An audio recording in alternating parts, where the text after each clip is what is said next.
Hey, what's up everybody? Welcome back to the channel. So today we got a special one for you guys. You all have to excuse the wind, but this is the first time we've got both of the trucks down and out. So we brought the Maverick out to the beach. We brought the Ranger Raptor out to the beach as well. We want to bring him out here to do a quick comparison, side-by-side comparison. We'll take some measurements, wheelbase, height, seat dimension, stuff like that, and then maybe sit down and my wife can tell you a little bit about a long-term review after 15,000 miles since she's the primary user. You'll have to excuse the wind. We're down at the beach, so it's a little windy today, but yeah, check it out. That green looks really good in the sun. I really wish the Ranger Raptor came in the eruption green. The Broncos for a while had the eruption green as an option, and I checked the 2026 colors to see if that was going to be an option, but it wasn't, so we'll stick with our 2025 Raptor. We were also hoping that they might have ventilated seats for the new Ranger Raptor, and that wasn't an option for the 26 either, so. But as soon, if it ever does come, I'm trading it in for the whatever model comes with the ventilated seats. So yeah, check it out.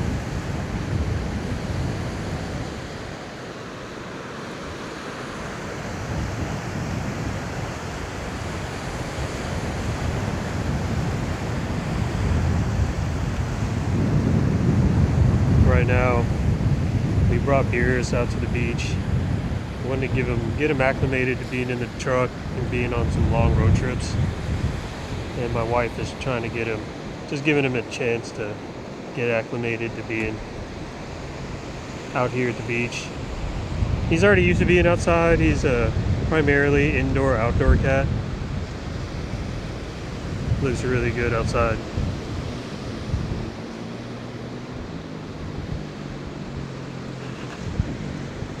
Headlight's still busted. I have the replacement in, so maybe next week I'll do a video on replacement. Alright guys, so let's start off with measuring the height clearance for the Maverick, and then we'll compare it to the Ranger Raptor. So from the ground to the top of the fender well is just a little over 3.5 inches. And the tires on the Maverick that came on the Tremor are 235, 65, 17, which I think converts to about 30 inches or 28.5, I'm not sure. Okay, and for the Ranger Raptor, we're looking at a little over 37 inches, just about 37.25. And the Ranger Raptor came with 285, 70, 17, which roughly converts to about 33 inches. All right, now we'll measure wheelbase for the Raptor. All right, help me hold it there. That tire.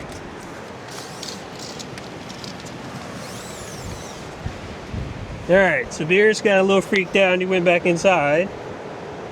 But we're looking at a roughly 125 inches.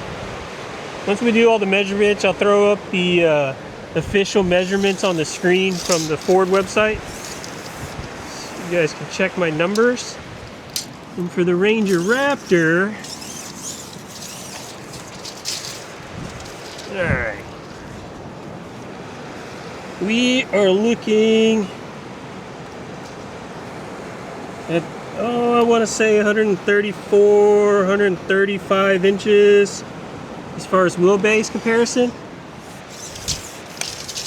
So that gives you an idea of how much taller the Ranger Raptor is compared to the Maverick Tremor.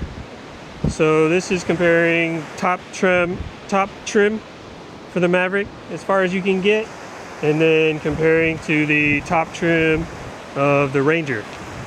So let's now measure inside seat width so you can get an idea of like cabin size. Alright guys, so we're going to measure the back seat, the width of the back seat from truck to truck, and that'll give you the idea of as far as inside width dimensions. Alright, so from the edge of that seat to the edge of this seat, we're looking at roughly 50 inches, maybe 50 and a half. Alright. Now let's compare over to the Ranger Raptor.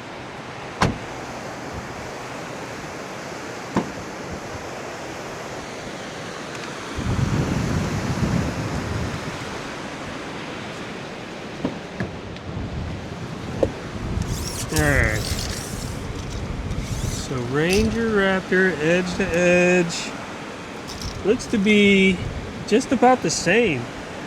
Yeah, it's about 50 inches wide. 50 and a half, 50, yeah. So it's just about the same as far as width wise. But I would say that it's a little bit longer as far as leg room and whatnot, but yeah. All right, now we can talk about a little bit about the fit and finish and trim comparing the two trucks. I will say that the Maverick Tremor is built very well. It feels nice. It's just that a lot of the surfaces are plastic compared to the Ranger Raptor, where the Ranger Raptor has more soft finishes. Like I doubt that any of it's real leather or suede. But it's just more of the synthetic up here. It's a softer material. You're just gonna feel a lot more, it's just a little bit more plush and comfortable. There's a little bit more options. Like when I get out of the Ranger Raptor, there's something, I think driver exit assistance or something like that, where the seat will just slide all the way back, making it easier to get out. This doesn't have that option. I don't think it has seat memory and stuff like that. So there's definitely, you get what you pay for. So in that $20,000 price difference between the top tier Maverick to the top tier Ranger, you know, that's some of these options that you get. Hi everybody, I'm Brittany. I'm Jonathan's wife, and I am the owner of this lovely Ford Maverick. And as he was talking about the interior, I kind of wanted to point out a few things that, from my point of view, I wish were a little bit different. Other than the fact that everything is quite simple and clean, and I do really like the way it was all set up. But my one critique would be that I wish that Ford would offer a more luxury interior on the Maverick for us ladies who would like a truck, but might want a little bit more of that leather and that plush, nice interior that the Ranger has. But other than that, I've been very happy with everything in this truck so far. I spend a lot of time in my truck. It's very comfortable, and yeah, I don't know that I could say much more than that. Hey guys, welcome to the Ranger Raptor. Like I was saying earlier, as far as the fit and finish, they're built very similar. The fit and finish, a lot of the plastic parts, it's built well. I have no complaints. I spent years building show cars, car audio, so I'm very familiar with car interiors, taking them apart and putting them back together. And I think they're built well. But you'll see that, there are more soft surfaces, like on the armrest, it's soft. Up here, it's soft. Up on the dash, there's just more soft surfaces. There are more features. I think this has interior lighting. It's not something that I use, but it does come as that option. Memory seat, stuff like that. I mean, to the point that for the most part, when we're doing our road trips now, or we're going on long camping trips, we prefer to take the Ranger Raptor. It's a little bit bigger. The backseat measurement doesn't really show that, but it feels a little bit larger. It's a little bit more comfortable, so we find ourselves loading this up for trips more often. But trying to make content for you guys for both trucks, we're going to probably start taking both trucks and taking turns driving them, so that we can get more content. And anything, I felt like anything that we've done so far with the Ranger Raptor, as far as like going up Christmas Mountain and through the trails of Big Bend, the Maverick Tremor was more than capable to do any of those things. Yeah. So let's check out the bed. Alright, so no major big differences as far as the bed between the Maverick and the Ranger. The Maverick has a 4.5 foot bed and the Ranger has a 5-foot bed. And both of them can fit a sheet of wood, but I think with the Ranger, or with the Maverick, I'm sorry, you have to tilt the tailgate up a little bit and where it's level with the, wheel well, and that'll fit a sheet of wood. And here the sheet of wood will fit in between the wheel wells, so it's just slightly bigger. But other than that, that's pretty much it as far as the differences between the Ranger and the Maverick. Well, also the Maverick Tremor comes with a 2.0 EcoBoost, and the Ranger Raptor, of course, comes with the 3.0 EcoBoost. Both are turbo boosted motors. That's it. I will say that they do both look great out in the wild.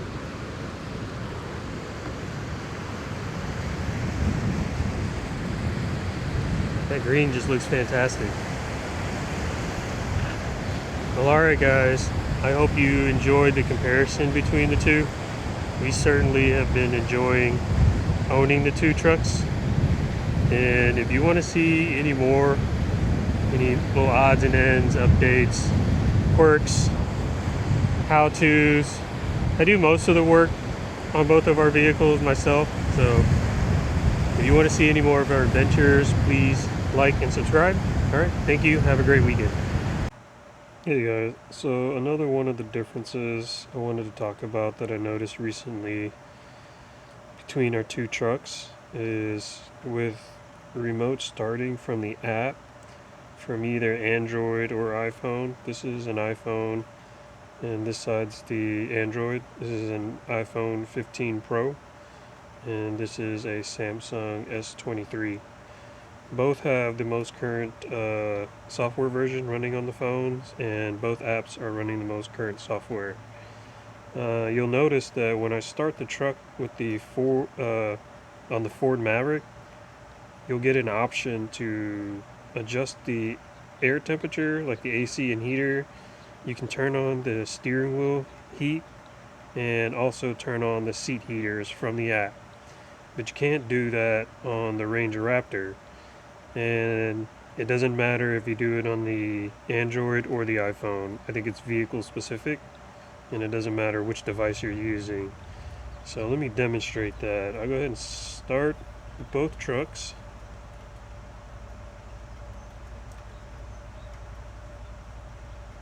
Give them a minute just to, so I guess it's got to talk.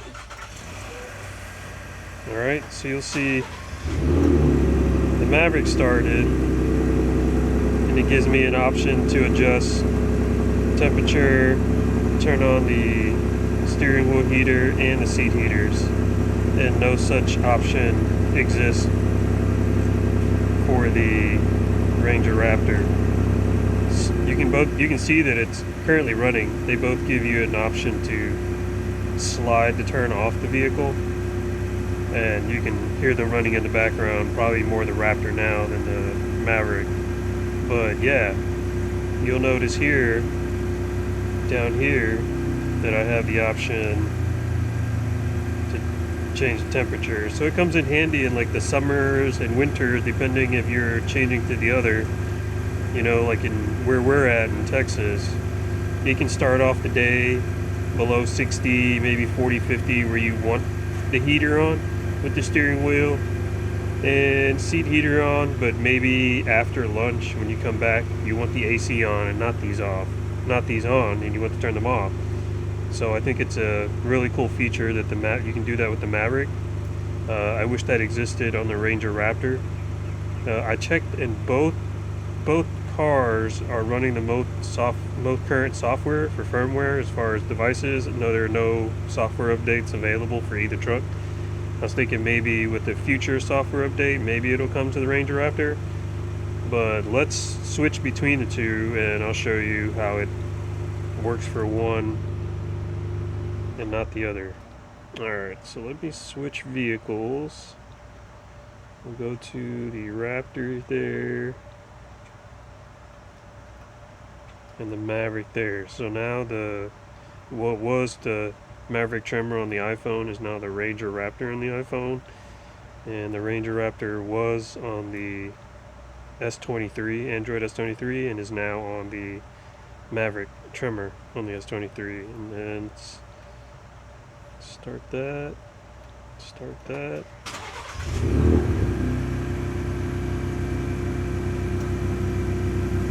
You'll see both are running. The Maverick's running. It has an option here on the Android now to adjust the temperature. I don't know why on the iPhone it was showing 72 and here it's 71. It's close enough, but you'll see where the Maverick early on the iPhone had temperature and steering wheel and seat heater. Now doesn't, but it is on the Android. So it's not phone specific. It's not iOS or Android. It's completely dependent on the vehicle itself. And both vehicles are 2025s. That's a 2025 Maverick Tremor and 2025 Ranger Raptor. It's just something I noticed the other day. Yeah. And also, if you use CarPlay or Android Auto will show turn-by-turn directions in your center dash, like where your speedometer and your tachometer is on the dash. So as you're approaching, it'll have a big pop-up and let you know when turns are approaching. But it won't do it with the iPhone. Well, for the Android, it'll do it with Google Maps and Waze. And for the iPhone, it'll do it with Apple Maps. But quite frankly, I don't know if there are that many iPhone users out there that are actually using the Apple Maps. So I find it more convenient to use the Android for Android Auto and whenever I'm in the vehicle. So typically my Android is what connects to the vehicle for the option to turn-by-turn directions in the center console in the dash. I mean, even though both vehicles have giant screens, you don't really need it, but it does come in handy that it pops up in the center console, or where the gauge cluster is. That's the word I was looking for.